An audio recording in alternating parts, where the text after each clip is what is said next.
Viral Mustarin আপুর বানানো এই পটেটো স্টিকটা আমার আর আমার মেয়ের কাছে এতই পছন্দ হয়েছিল যে বানাতে চলে আসলাম। বানানোর পর আমাদের দুজনের কাছে খুবই ভালো লেগেছে। ভিডিও দেখে অবশ্যই বুঝতে পারছো।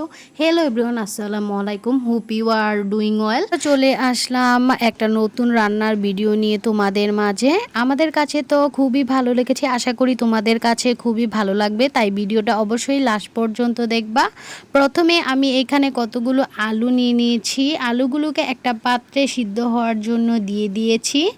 আলুগুলো সিদ্ধ হয়ে গেলে আমি আলুগুলোর খোসা ছাড়িয়ে নিচ্ছি। আমি গরম গরম থাকতে আলুগুলোর খোসা ছাড়িয়ে নিচ্ছি, কারণ আমার মেয়ে বায়না ধরেছে আমি যে কোনো জিনিস বানাবো, আর আমার মেয়ে তো খাওয়ার জন্য একদমই অস্থির হয়ে যাচ্ছিল, তাই আমি গরম থাকতে আলুগুলোর খোসা ছাড়িয়ে নিচ্ছি। তোমরা অবশ্যই ঠান্ডা হলে খোসাটা ছাড়াবে। এই খোসাটা ছাড়িয়ে যেতে গিয়ে আমার খুবই কষ্ট হয়েছিল। আলুগুলোর খোসা ছাড়ানো এবার আমি পটেটো স্টিক বানানোর জন্য আলুগুলোকে ম্যাশ করে নেব। আলুগুলোকে এমনভাবে ম্যাশ করতে হবে যেন একদমই মিহি হয় আর দানা দানা ভাব যেন না থাকে। আলুগুলো আমার ম্যাশ করা শেষ। আলুগুলো ম্যাশ করতে গিয়ে আমার অনেক কষ্ট হয়, কারণ আলুগুলো অনেক গরম ছিল। আপনারা অবশ্যই ঠান্ডা করে নেবেন। আমার মেয়ে একদমই অস্থির হয়ে গিয়েছিল খাওয়ার জন্য।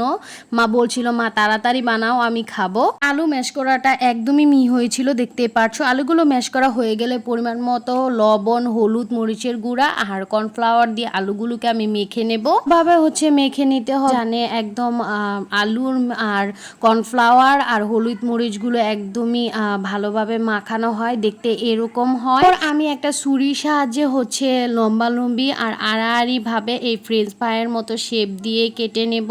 এই তো আমি এখানে ছুরির সাহায্যে ডোটাকে কেটে নিচ্ছি। আর ডোটা কাটা শেষ হয়ে গেলে আমি ডোটাকে সেট হওয়ার জন্য ডিপ ফ্রিজে এখন রেখে দেব, যাতে ডোটা একদমই সেট হয়ে যায় আর ভাজার জন্য প্রস্তুত হয়ে যায়। এভাবে ফ্রিজে ফ্রোজেন করলে জিনিসটা ভাজলে দেখতে সুন্দর হয় এবং ক্রিস্পি, এবং ভাজাটা অনেক সুন্দর আছে।